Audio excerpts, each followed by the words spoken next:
na lagi natin pairalin ang ating panampalataya, katapatan at panalangin sa Diyos.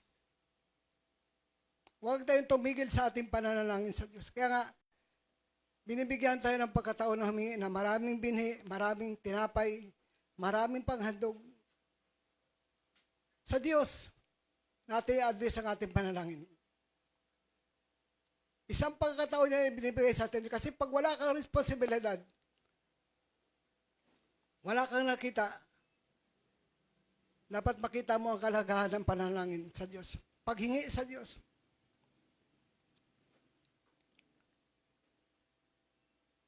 Lagi kong inuulit-ulit sa inyo yung halimbawa ni Abraham. Sa Roma chapter 4 verse 13.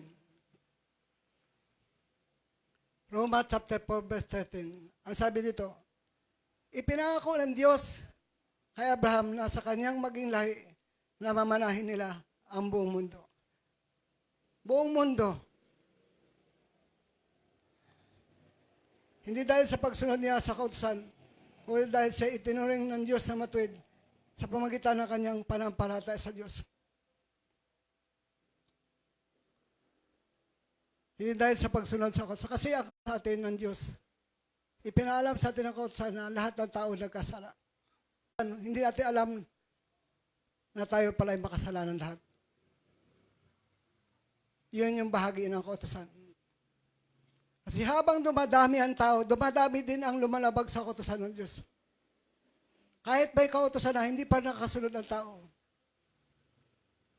Sabi nga ni Santiago, chapter 2, verse 10, kapag nilabag mo ang isang utos, sinunod mo ibang utos, nilabag mo lahat. Kasi ang gusto ng Diyos, ang utos sundin. At habang dumadami ang tao, dumadami din ang lumalabag sa utos ng Diyos. Kaya ilan-ilan lamang ang nakasunod sa Diyos.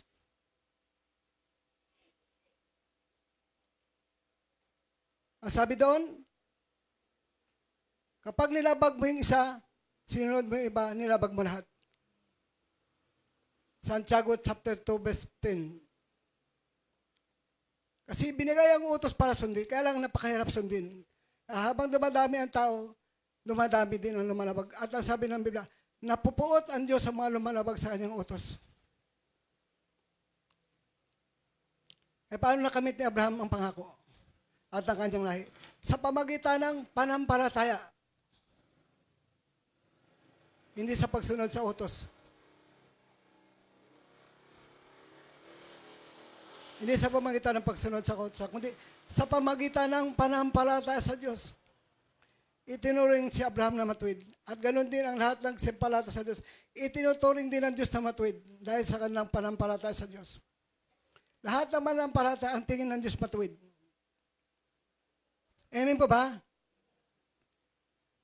Kaya nakamit ang pangako dahil sa panampalataya sa Diyos. Hindi sa pagsunod sa utos. Kasi pinaliwanag ng kautusan, ang linya ng kautusan, ipaalam sa tao na ang tao ay nagkasala sa Diyos.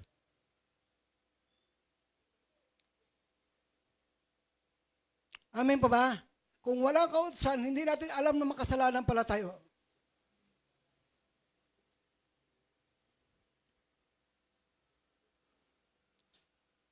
Ang bahagi naman ng panampalataya, ito'y pangako ng Diyos sa lahi ni Abraham, na mamanahin nila ang buong mundo. At sabi sa 17, nakasulat sa kautusan, na ginawa si Abraham na ama ng maraming bansa, at ang pangakong ito'y may bisa sa harapan ng Diyos. Ginawa siyang ama ng maraming bansa. Yan ang tinutukoy doon na mamanahin ng kanyang lahi, ang buong mundo. Kasi nga, sabi ng Diyos, sa Roma 4, verse 17, ginawa kitang ama ng maraming bansa. At ang pangakong iyan ay may bisa sa harapan ng Diyos.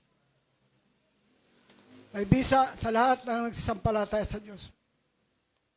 Sa lahat ng naging tapat sa Diyos. Sa lahat ng sumusunod sa Diyos. May bisa.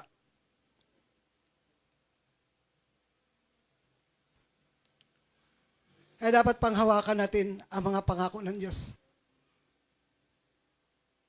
Dati ideklara natin lagi ang mga pangako ng Diyos. Tandaan niyo yung mga chapter at saka verse.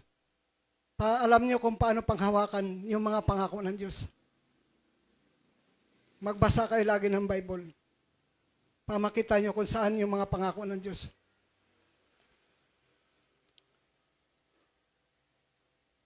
At lagi niyong ideklara, sabay-sabay natin ideklara yung mga pangako ng Diyos. Amen po ba? Huwag ka mag-alinlangan sa pangako ng Diyos kasi ang pangako ng Diyos, tapat yun. Totoo. Gagawin niya yun. Sa mga totoong nagsampalataya sa Kanya. Ulit-ulitin natin. Kasi mabilis tayo makalimot. Huwag natin kalimutan yung mga chapter sa verse. Ito sa Deuteronomy 8:17-18. Panghawakan natin. Lagi natin i-declare o ipahayag. Sa ating mga panalangin, lagi natin ipahayag ang mga pangako ng Diyos. Yung mga salita ng Diyos. Lagi natin i-receive yung mga pangako ng Diyos. Amin pa ba? Tanggapin lagi. Kaya nga, huwag na huwag ninyong isipin na ang kayamanan nyo ay bunga ng inyong sariling lakas at kakayanan. Kasi itong tatlong ito, yung kayamanan, lakas, at kakayanan, pangako ito ng Diyos. Sa lahi ni Abraham.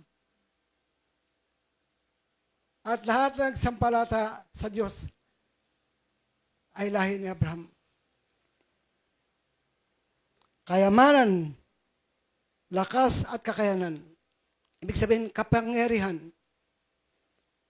Sa 18, subalit alalahanin ninyo na si Yahweh na inyong Diyos ang nagbigay sa inyo ng lakas. Binigyan tayo ng lakas para makapagtrabaho. Para yumaman. Pangako ng Diyos.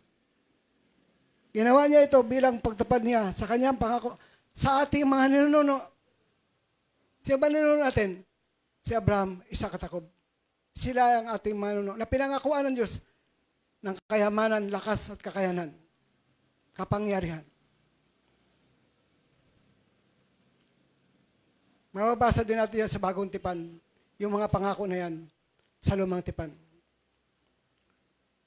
Laging may katimbang ang Lumang Tipan at Bagong Tipan. Kaya yung pangako na yan ay may bisa sa harapan ng Diyos. Na kanyang sinampalata ni ibig sabihin ni Abraham. May bisa. Amin po ba? Mayroong bisa maging sa panahon natin ngayon. Hindi lang sa panahon niya, maging sa panahon natin ngayon, ay mayroong bisa ang pangako na yun. Huwag mo lang tingnan ang sarili mo. Huwag mo lang tingnan yung magawa mo kasi kapos talaga tayo. Ang tingnan mo lagi yung pangako ng Diyos. Kahit ganun pa man nangyayari sa mundong ito, huwag kang maging negatibo. Lagi kang maging positibo. Lagi mo ipakita ang iyong panampalataya, yung iyong pagtatapat sa Diyos, yung iyong pagsunod sa Diyos. Kasi kung sumusunod ka sa Diyos, bakit ka matatakot? Hindi dapat natatakot ang mga sumusunod sa Diyos. Amin po ba? Ang mga sumusunod sa Diyos, hindi dapat natatakot anumang mangyayari sa mundong ito.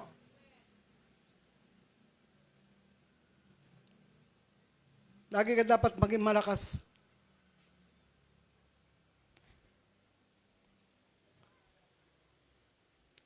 Lahat pantay-pantay, pare-parehas. Malibang hindi mo tinatanggap ang salita ng Diyos. Malibang ayaw mong paniwalaan ang mga salita ng Diyos. Kaya ako, paborito ko yung pangako ng Diyos kay Abraham. Lagi ko itong dinideclare sa aking panalangin. Dinreceive sa pangitan ng aking panalangin. Amen po ba? Dapat buo ang iyong pananalig sa Panginoon sa pamagitan ng kanyang mga pangako. Dapat sumabay kayo doon. Dapat magipag-isa kayo doon. Dapat matibay lagi ang pananalig mo. Ang katapatan mo sa Diyos at panalangin mo sa Diyos.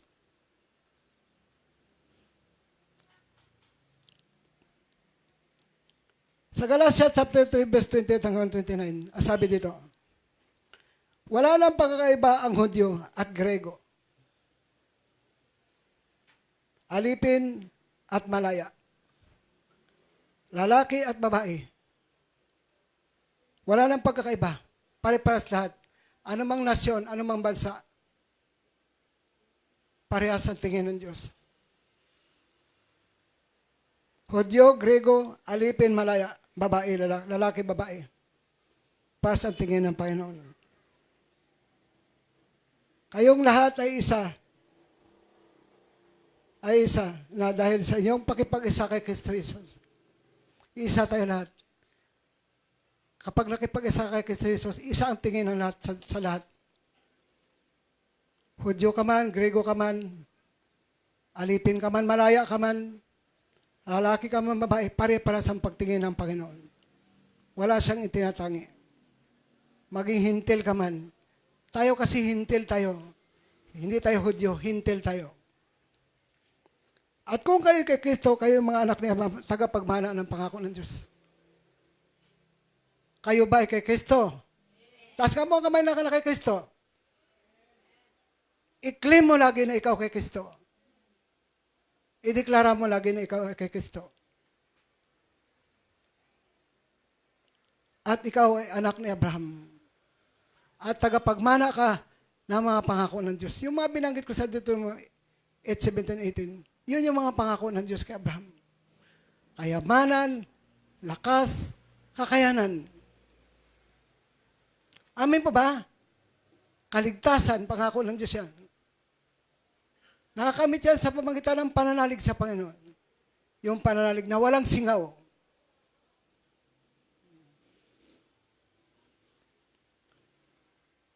Buong pagtitiwala sa Panginoon. Amen. Lubusin natin ang ating pagtiwala sa Diyos. Huwag tayong magkaroon ng pag-alinlangan.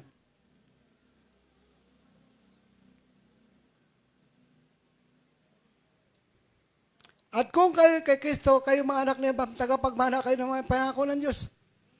Niwala ka ba sa pangako ng Diyos? Huwag kang mag-alinlangan sa pangako ng Diyos. Lagi mo ipanalangin sa Diyos na i-receive mo lagi ang kanyang pangako. Amen pa ba? Lagi mo i-claim ang kanyang pangako.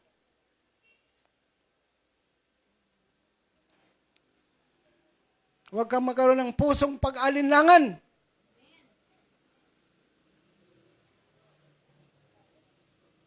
Habang tayo tumatagal, dapat lumalago tayo sa ating panampalataya. Tulad ng values natin kanina, dapat maging tapat ka sa Diyos. Una, maging tapat ka sa ministry. Pangalawa, pangtatlo, maging tapat ka sa iyong oras. Huwag laging late. 7 pa lang bago mag-7 nandito kasi nagbabalyos pa ako.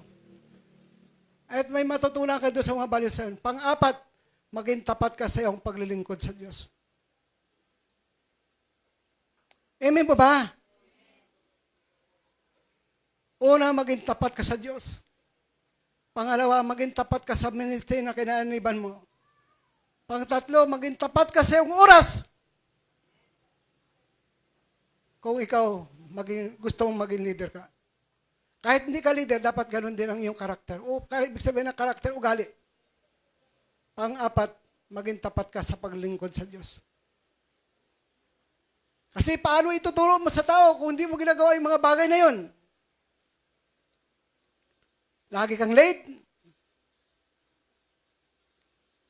Kaya may mga values tayo na ituturo bago mag-start ang worship. Sikapin nyo makasunod sa oras. Lahat tayo. Lahat tayo dapat nagsikap makasunod sa oras. Gumising tayo na maaga kasi pagising mo sa maaga, magpipray ka pa eh. Hindi ka naman didiretso maliligo agad, magpipray ka pa. Manalangin ka pa sa Diyos. Amen po ba? Pagising mo, ipag-pray mo sa Lord. Lord, salamat sa buhay. Bigyan mo ako ng karunungan sa pamahalaan ng aking pamilya pamahala sa ministry. Yun lagi ang banggitin ko sa Lord. Karunungan sa pamahala sa pamilya, karunungan sa pamahala sa ministry. Dobling lakas, dobling kapangyarihan, mahabang buhay, Panginoon. Kasi kasama yan sa pangako ng Diyos kay Abraham, yung mahabang buhay, mapayapang kamatayan. Kasama yan. Hindi lang pagpapala, hindi lang kasaganaan pangako ng Diyos kay Abraham, kundi mahabang buhay pangako din yan sa lahat ng lahi niya.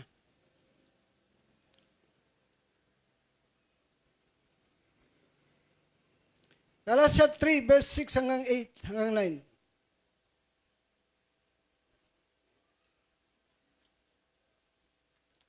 Galatia chapter 3, verse 6 hanggang verse 9. Hinalimbawa ni Pablo, si Pablo kasi sumulat sa mga taga-Galatia. Tulad ng nangyari kay Abraham, sabi niya, sumampalataya siya sa Diyos at dahil dito, siya itinuring ng Diyos na matuwid. Kaya lahat ng manampalataya, ang tingin ng Diyos matuwid. Lahat. Hindi lang tayo. Hindi lahat ng sumampalataya sa Diyos, matuwid ang tingin ng Diyos. Tulad ni Abraham.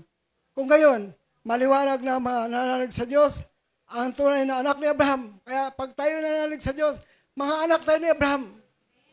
At bilang anak ni Abraham, kasama tayo sa mga pangako ng Diyos. Dapat tinitingnan mo lagi ang chapter at saka tapos kiniklaim mo. Amin ba ba? Ni-receive mo lagi ang pangako ng Diyos.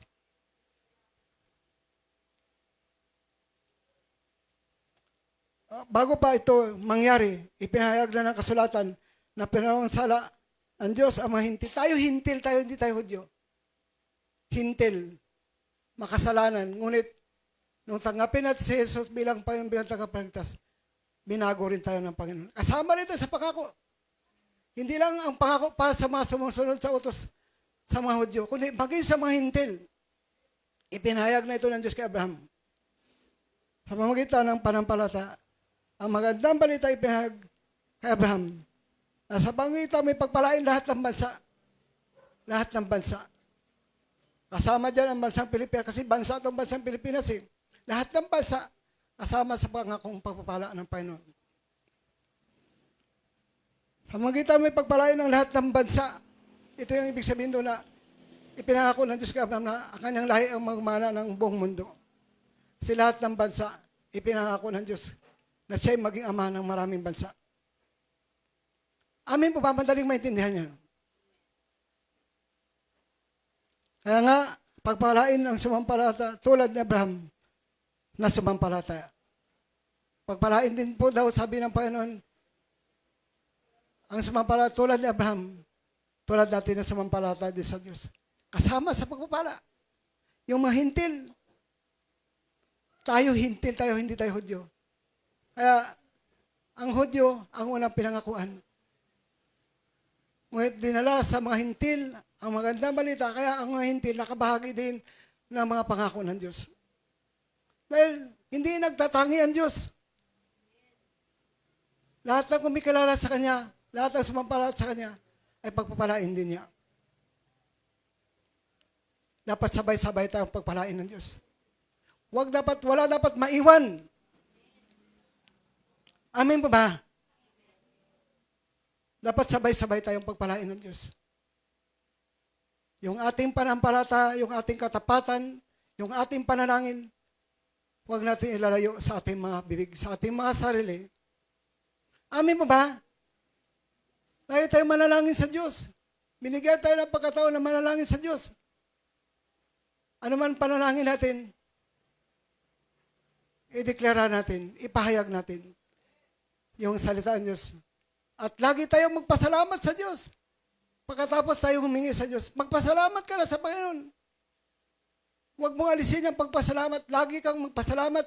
Pagkatapos mo manalangin, tapos mo humingi sa Diyos, magpasalamat ka na sa Diyos. Ibig sabihin, natanggap mo na ang iyong panalangin at kahilingan sa Diyos.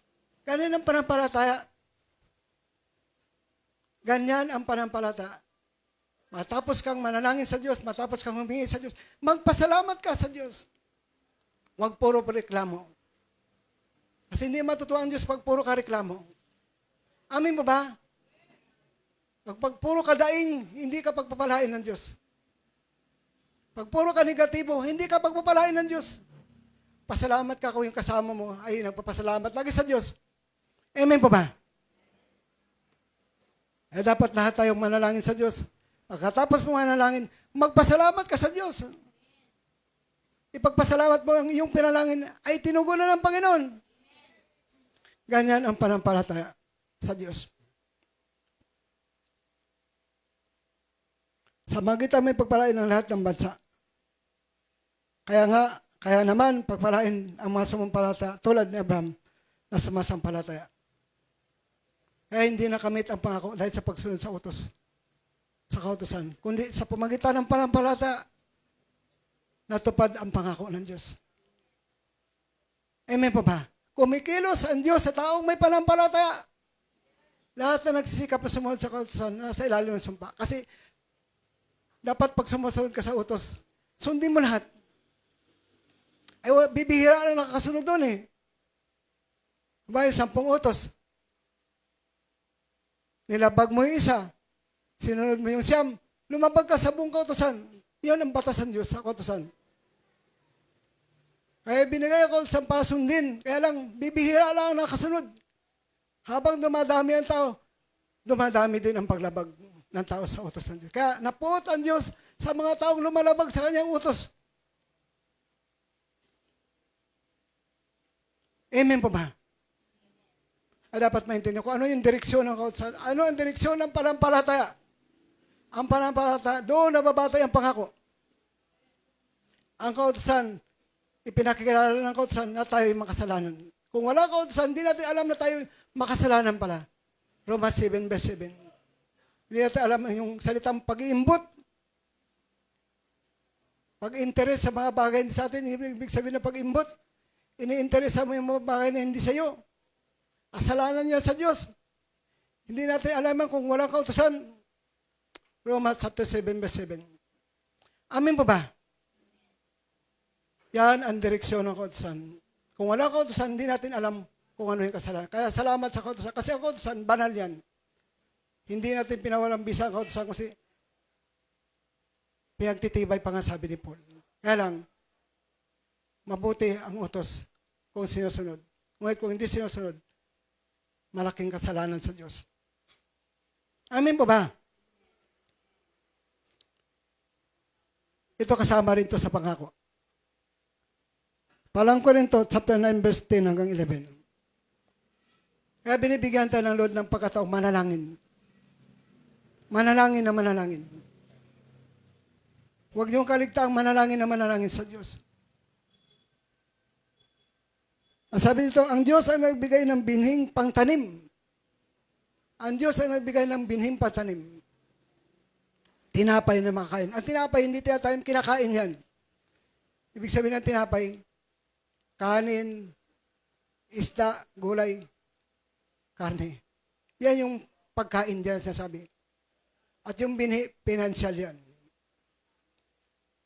Binibigyan tayo lang doon ng maraming binhi, maraming tinapay para marami tayong may tulong sa mga nangailangan at marami tayong mapakain. Yan ang purpose kung bakit may binhi, may tinapay. Para magkaroon tayo ng pagkawang gawa. Ang sila nagbigay sa inyo ng binhi at pagpalago nito upang magbunga ng sagana ang inyong kabutihang loob.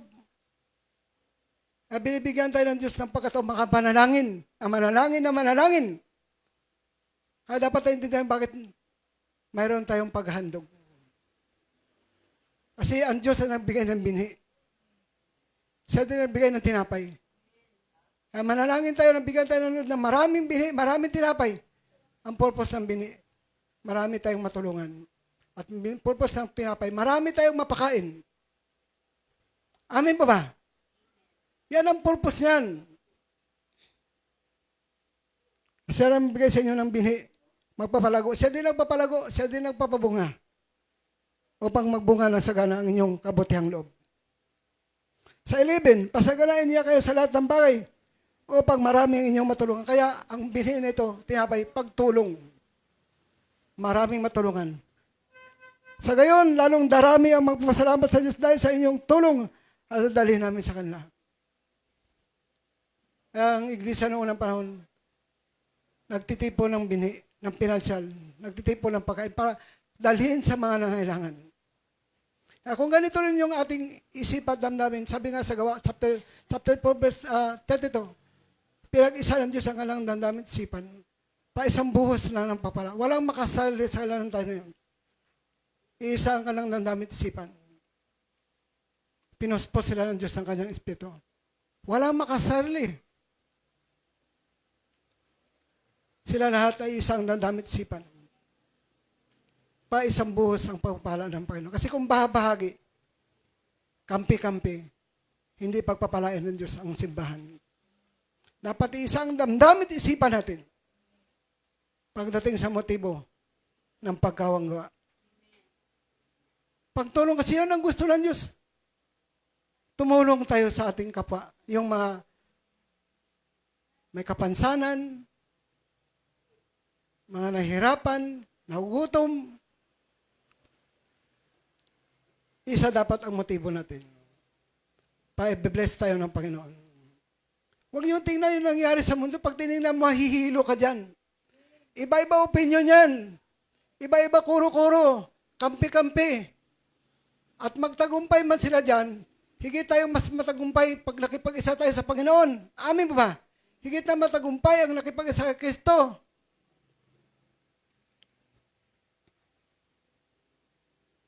Maguguluhan ka dyan. Iba-iba opinion. Iba-iba sinasabi. Iba-iba ang kuro-kuro. Iba-iba motibo. Pag tayo sa Panginoon, isa lang dapat motibo natin. Ito yung panampalataya, katapatan, paglingkod sa Diyos. Sabi nga sa 1 Corinto 15 verse 58, hindi nasasayang ang inyong paglingkod sa Panginoon. Hindi masayang ang inyong pagpapagal para sa Kanya. Walang nasayang kapag naglingkod ka sa Diyos. Walang nasayang kapag ang pagpapagal mo para sa Panginoon. Amin po ba? Kaya maglingkod tayo sa Diyos na may katapatan. Kaya panalangin ko lagi, Lord, huwag mo kaming kalimutan. Ano man mangyari, mag-rapture man, bumalik ka man, madaling araw o gabi. Kasi sabi niya, baka gabi o madaling araw. Huwag mong kalimutan ang aking pamilya. Huwag mong kalimutan yung mga tao na pinagkatiwala mo sa aking Panginoon. Alalahanin mo ang pangako mo kay Abraham. Kasi nung gunawin na Sodom at Gomorrah dahil sa mga bading ang tao doon, mahalay, naalala ng Diyos si Abraham, ang pangako niya kay Abraham. At naalala din si Lot kaya niligtas si Lot. Kapag tayo tapat sa Diyos, maalala ng Diyos ang ating pamilya kahit nagkulang sila sa Diyos. Amin po ba? Dahil sa katapatan sa Diyos, maalala sila ng Diyos kahit nagkulang sila sa Panginoon. Totoo ang sabi na, hindi tayo perfecto. Dapat nilista natin yung mga bagay na hindi tayo perfect.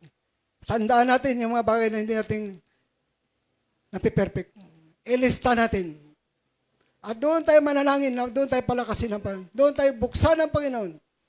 Ang lagi may mga values para pamakita natin ang ating pagkukulang. Amin pa ba? Tingnan nyo yung pribileyo ng mga panalangin. Humingi tayo ng maraming binhi. Humingi tayo ng maraming tinapay. Kasi ang Diyos ang nagbigay ng binhi, siya din nagbigay ng tinapay at siya din nagpapalago, nagpapabunga upang sumagana ang ating pagkawanggawa. Sa gayon, pag marami tayong matulungan, marami din ang magpasalamat sa Diyos. Praise the Lord, salamat sa ministry ninan ng Lord Promise Miracle in Deliverance Church. Salamat sa tulong. Kapag marami ka natulungan, marami din ang magpasalamat sa Diyos. Marami din ang magpipray sa iyo. Amin po ba? Siyempre, pag marami nagpipray sa iyo, maraming blessing din ang babagsak. Kaya tinutugon ng Diyos yung panalangin ng tao matuwid. Kapag marami ka natulungan, marami din ang magmalasakit sa iyo, marami din ang magpipray sa iyo. Salamat sa ministry yan. Hindi yung makalimutan yung tumutulong sa iyo. Amin pa ba? Kaya may pagtulong-tulong tayo sa kalalakihan, may pagtulong-tulong tayo sa kababaihan. Pati kabaihan, magtulong-tulong din kayo. Timbangan nyo kami. tulungan nyo kami. Kasi hindi natin alam kung sino yung datna ng problema. Amin po ba? Makipag-isa kayo. Malakas ka ngayon. Madaling tulungan yung tumutulong, pero yung ayaw tumulong, ang hirap tulungan. Tandaan niyo yan. Tandaan niyo yan. Madaling tulungan yung tumutulong. Mahirap tulungan yung ayaw tumulong. Tatandaan ka niyan. Itong taong ito madamot, kuripot. Ayaw makipag-isa. One body, one spirit tayo. Isang katawan, isang spirit tayo. Dapat. Amin kasi tayo din naman magbinipisyo. Para ka lang nagtatanim na pagdating ng takdang parang mag-aani ka. Amen po ba? Dapat, kapag hindi nakapagbigay ang lalaki, dapat tulungan ang babae. Kapag hindi naman makapagbigay ang babae, tulungan din ang lalaki. Tulungan, dapat maging bukas kayo sa ganung bagay. Dapat open ang ating isip at puso sa ganung bagay. Kasi tayo din naman magbinipisyo. Amen po ba? Amen. Kaya pray natin lumaki yung ating pundo. Siyempre pag malaki, malaki din ang maitutulong natin. Kapag kakaunti lang din. Lalo't nagsabay-sabay yung apat. Amen po ba? Gaano kabar din yun, kapasanin sa aming mag-asa. Kaya dapat lahat tayo nagkakaisa. At siyempre ipapaalam mo.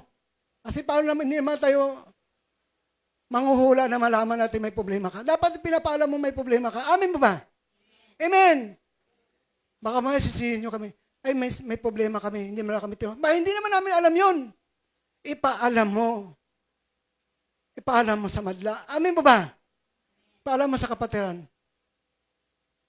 Huwag ka manisi na hindi naman namin alam. Hindi naman tayo manghuhula. Amen po ba? Yan ang purpose ng pagkakaisa ng damdamit isipan. One body, one spirit. Huwag kayong maging makasali. Huwag kayong madamot. Huwag kayong maging sakim. Huwag kayong magpag-imbot. Alam mo yung mga binanggit ko. Hindi pwedeng pagmamanahin ng Diyos yan. Ng pagpala ng Diyos. Kasi pag mapag-imbot ka, makasali ka, sakim ka, madamot ka, hindi ka dapat magmana ng pangako ng Diyos. Kasi walang makinabang sa'yo. Dapat giver ka rin. Amen po ba? May sakripisyo ka rin. Amen po ba? Para sa pakanan ng bawat isa. Yan ang purpose ng palang Korinto. Chapter 9, verse 10 hanggang 11. Okay ba kayo doon? Isa tayo sa damdamit isipan. One body, one spirit. Isang katawan, isang espiritu. Okay ba kayo doon? Ba't iba ayaw amang amen? Ayaw niyo yata eh. Lakasan niyo nga. Yan.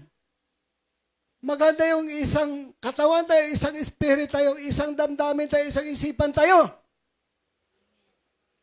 Amen. Mukhang mahina. Ilan lang. Sabay-sabay nga, amen! Agree kayo? Hindi ko kayo pinilit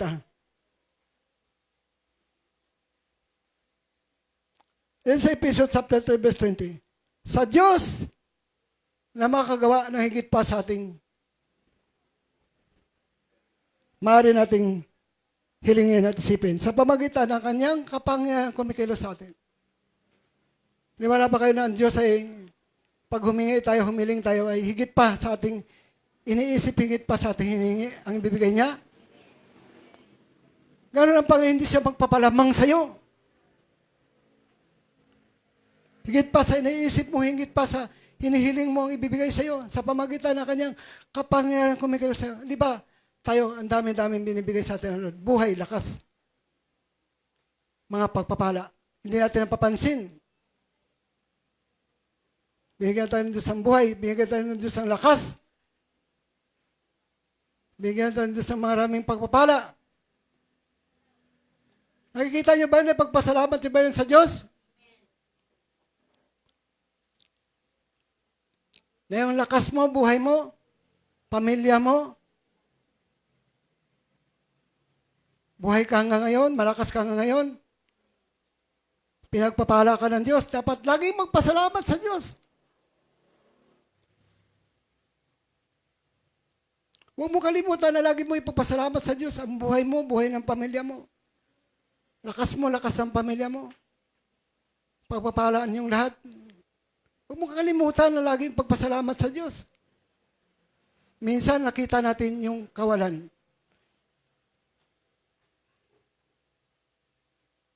Pwede nakikita yung mga blessing ng Lord.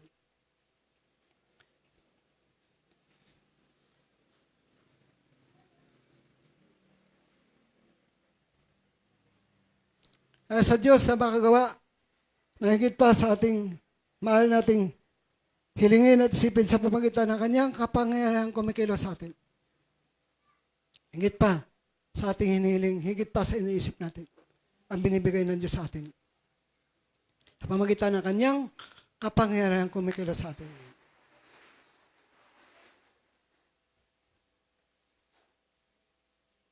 Amen!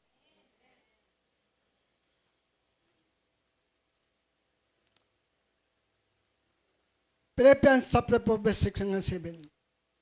Doon sa mapag-alala, doon sa mapagbalisa. Maraming tao nababalisa ngayon. Maraming taong nag-aalala ngayon. Ano kaya nangyayari? Katapusan na ba ng mundo? Hindi pa katapusan. Mahaba pa to. Na-mensahe ko na sa inyo ng 2 linggo yun. Matthew 24. Basahin doon hanggang baba. Yung labanan sa bansa, kaharian sa kaharian, pasimula pa lang yun ng kahirapan, pasimula ng pag-uusig at kahirapan. Mahaba pa yun.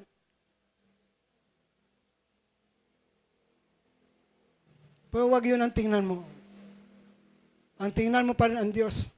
Kontrolado ni Lord lahat ng bagay. Siya may kontrol ang lahat ng bagay. Sino man manalo dyan, higit tayong mananalo dyan. Ang nakipag-isa kay Kristo, higit na mananalo.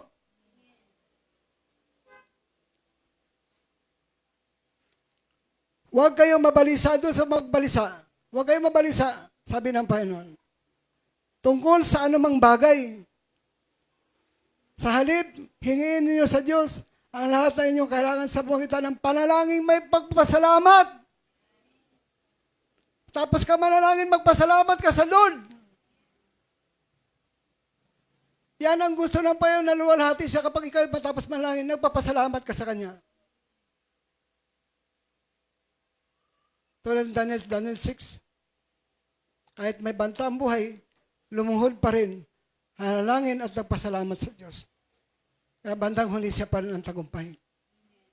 Tingin mo lang negatibo, pero ang Diyos, kumikilos yan sa pagluhod, sa panalangin at pagpasalamat sa Panginoon.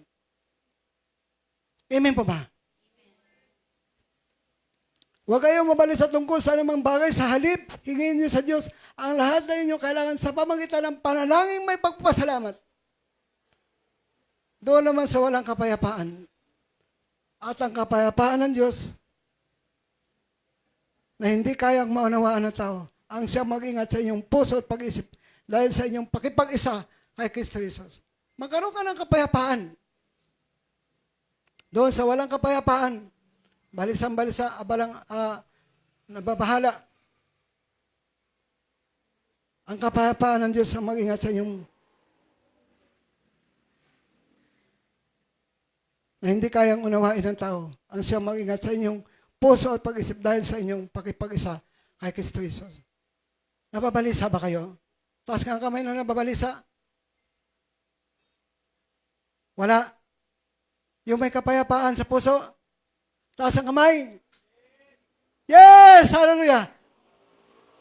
Kapag ikaw ay mapanalanginin, hindi mo ramdam yung pagkabalisa. Totoo po yan kasi subok ko yan. Baka sabihin niya, wala kasing pakiramdam eh. May pakiramdam ako. Alam ko nangyari sa palibot ko. Kaya lang pagbabad ka sa panalangin, hindi mo maramdaman yung epekto ng pagkabalisa. Kasi nakapokus ka sa Diyos. Amin po ba? Ang Diyos ang nagpaproteksyon sa iyong puso at pag-isip. Binibigyan ka niya ng tunay na kapayapaan. Subukan niyong manalangin kayo ng manalangin.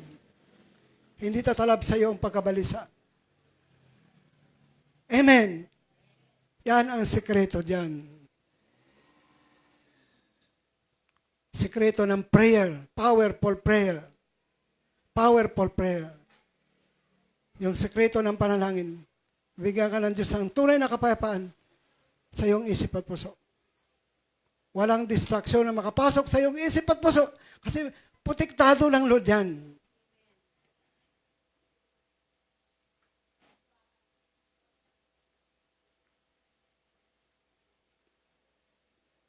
Doon sa mga nababalisa, huwag kayong mabalisa.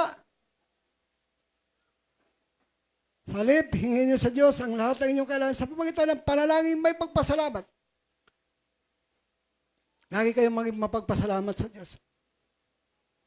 Kayo ba, nagpipray ba kayo ng papasalamat ba kayo sa Diyos? Baka nahirapan kayo magpasalamat pag wala kang bigas, wala kang ulam. Baka nahirapan ka magpasalamat sa Diyos. Magpasalamat ka pa rin kahit tuyo yan. Praise the Lord! Hallelujah! Magpasalamat ka pa rin sa Diyos. Kasi ang Diyos, yung piso pwede niyang gawin 1,000. Ang maliit pwede niyang gawing malaki. Ang kakaunti pwede niyang gawing marami.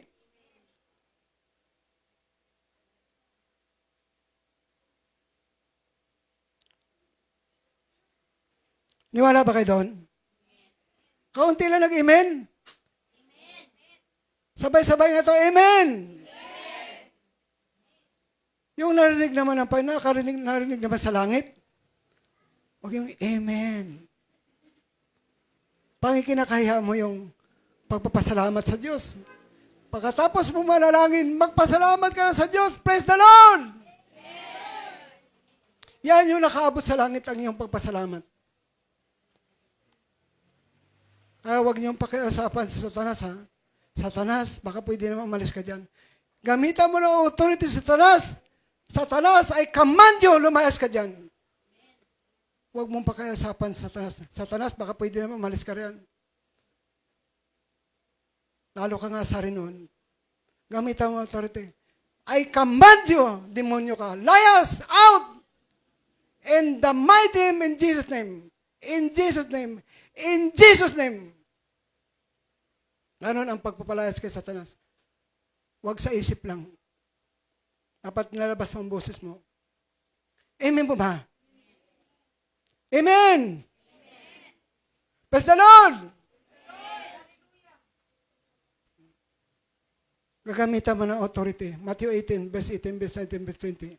Minsan alam natin yung verse, pero hindi natin alam mga gagamitin pagdating ng problema.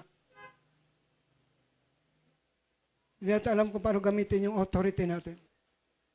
Ano may pagbawal yung sa lupa, pagbawal sa langit, pahintulot sa lupa, pahintulot sa langit. Alam natin basahin ngunit pagdating ng problema. Hindi natin alam kung paano gamitin yung ating authority. Amen po ba? Dapat alam natin. Doon sa mga nagbabasa ng Bible, dapat alam mo yung authority mo. Lahat ng anak ng Diyos may authority galing sa Diyos.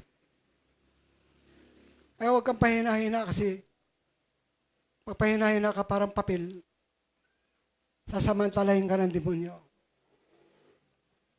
Amen po ba? Sasamantalahin ka ng demonyo pag pahina-hina ka parang papel. Maging matatag ka. Tibayan mo yung loob. Yung sa dito may 12, 15 hanggang 6, 7. Ito yung lagi kong sinasabi pagdating sa First Sunday. Pagdating sa paghandog. Doon una, di ba, palang kwento 9, verse 10 hanggang 11. Panalangin tungkol sa maraming binhi, maraming tinapay. Ito naman sa maraming handog.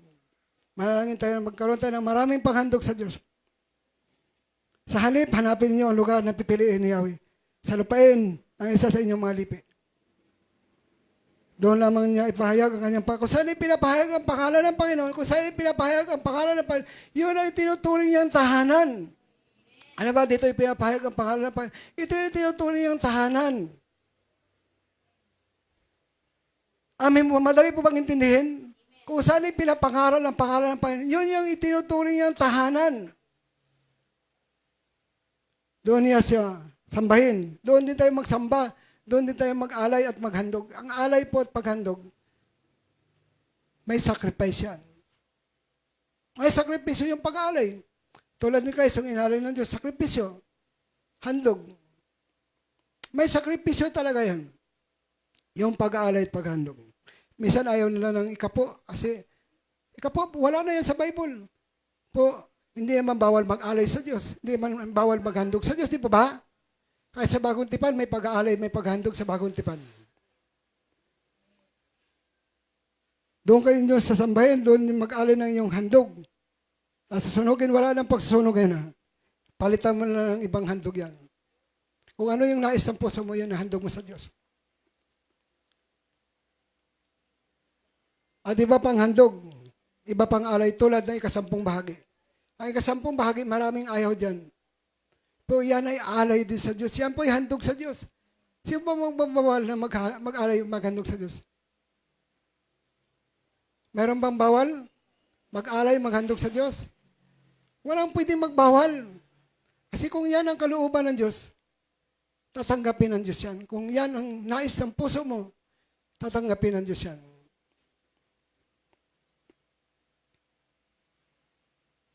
Tulad ng ikasampung bahagi, handog mula sa inyong ani.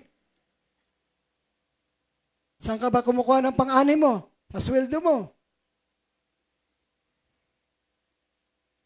Pangakong handog.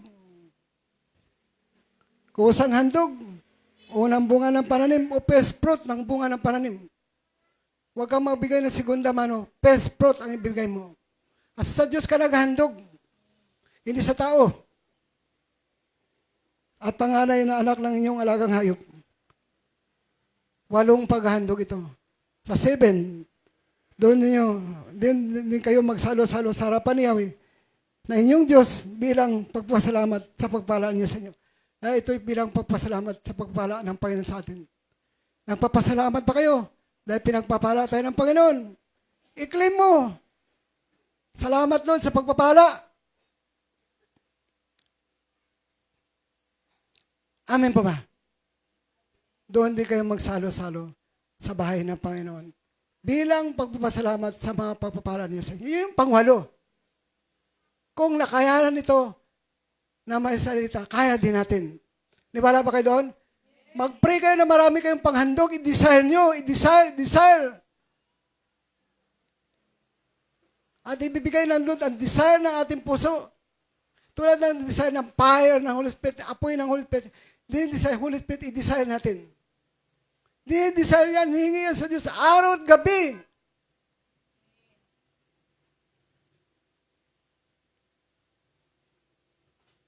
Alam mo yung kalalakihan, ginagroupings natin mamaya yan. Kasi tinuturuan natin yung mga hindi marunong mag-share ng kanilang pakinggan para matuto kayong mag-share.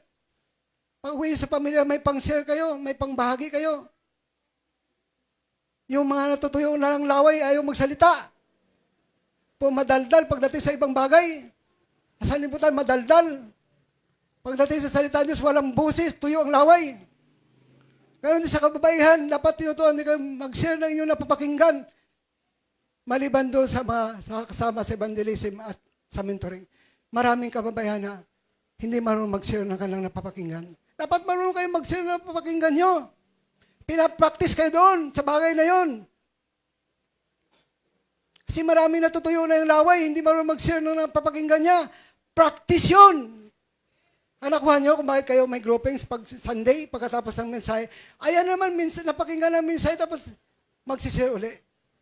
Sinasanay kayong matuto kayong mag-share ng napakinggan nyo. Kasi marami kayong nakikinig lang, kung hindi marunong magbahagi na kanya napapakinggan. Kuha ba? Kuha ba? Maging yung mga kabayan na tuyo na yung laway. Hindi nakapakinig ka, hindi ka marunong share na napapakinggan mo. Hindi ka marunong magbahagi sa napakinggan mo. Tinuturuan kayo na matuto kayong magbahagi ng inyong napapakinggan. Bilang papapractice sa inyo. Hanggang sa mapasok na kayo sa workshop natin. Practice lang muna, practice.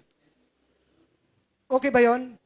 Kasi nga sabi ng Biblia, sa Joel chapter 2 verse 20-29, ibubuhos ng Diyos sa kanyang espiritu sa huling araw. At lahat ng kalalakihang matanda, babae, kabataan, magkaroon ng panaginip at pangitain niya mga kabataan lalaki at babae. At silang lahat ay magpahayag ng mensahe mula sa Diyos. Kayo ba ay nagbabahagi ng inyong napapakinggan? Maliban talaga sa mga leader. Marunong sila magbahagi ng kanilang napapakinggan. Kayo, na nakaupo lang nakinig. Marunong ba kayo magbahagi? O tuyo na yung laway nyo, hindi kayo nagbabahagi ng salita ng Diyos? Pagdating sa inyo, tahimik kayo. Pagdating may kausap kayo, tahimik kayo. Wala man lang kayo na ibabahagi sa inyong napapakinggan. Kaya sinasanay kayo. Yan ang purpose ng groupings.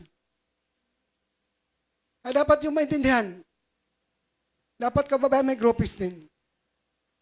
Yung hindi kasama sa evangelism, kasama pag-mentoring, lahat kayo dapat sinasanay magsalita ng inyong napapakinggan. Amen po ba? Amen! Lahat tayo masanay dapat. Lahat sila nagpahayag ng mensahe mula sa Diyos. Alakit po ba? Amen po ba? Amen! Amen!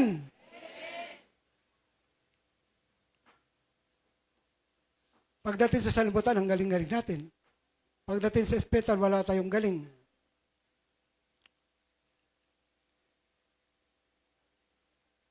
Masaganang nagbigay sa lahat ng tumatawag sa Kanya. Sinasabi ng kasulatan, ang sinumang sumampalataya sa Kanya ay hindi mapapahiya. Ang sino man daw sumampalataya sa Panginoon Jesus, hindi mapapahiya. Kaya mahalaga ang panampalataya. Hindi ka mapahiya pag may panampalataya ka sa Diyos. Pag ang panalangin mo may kasamang panampalataya, hindi ka mapahiya. May kasamang pagpasalamat sa Diyos, hindi ka mapapahiya. Kaya't wala nang pagkaiba ang katayuan ng Hudyo at Hintil. Kasi ang pinangakuan ang unang Hudyo. Wala na daw pinagkaiba para sa katayuan ng Hudyo at Hintil. Dahil isa ang Panginoon ng lahat at siya nagbigay ng masaganang nagbigay para sa lahat ng tumatawag sa Diyos. Amen po ba? Amen! Manalangin tayo na manalangin. Nabigyan tayo ng Diyos ng maraming binhi.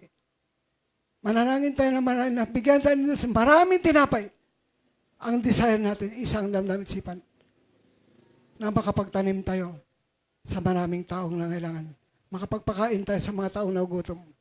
Isayin natin ang ating damdamin sipan. One body, one spirit. Isang katawan, isang espiritu. Isang damdamin, isang isipan. At manalangin tayo sa Diyos, bigyan tayo ng maraming panghandog. Kung sila nga, nakaya nila yung 8 paghandog. Hudyo at Hintil, isang Panginoon. Hindi dalawa, isang Panginoon ng Hudyo at Hintil. Ibig sabihin, Hintil tayo, hindi tayo Hudyo. Isang Panginoon ng lahat. At siya ang nagbigay ng masaganang pagpala sa lahat ng tumatawag sa Panginoon. Amen po ba? Wala nang itinatangi ang Diyos.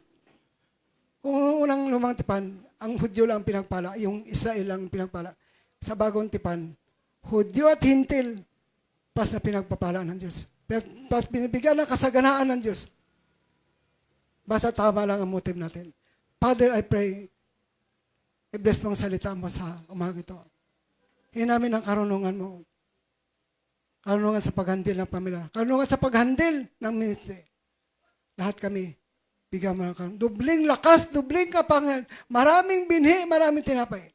Ang ipagkaloob. Maraming panghandog ipagkaloob sa amin sa kabila ng pangyari sa mundong ito. Salamat, salamat po. I-bless mo ang bawat sa. Pagpalain mo ang bawat sa. I-receive nyo. Sabi mo, receive. I-declare mo ang salita ng Diyos. I-claim mo ang salita ng Diyos.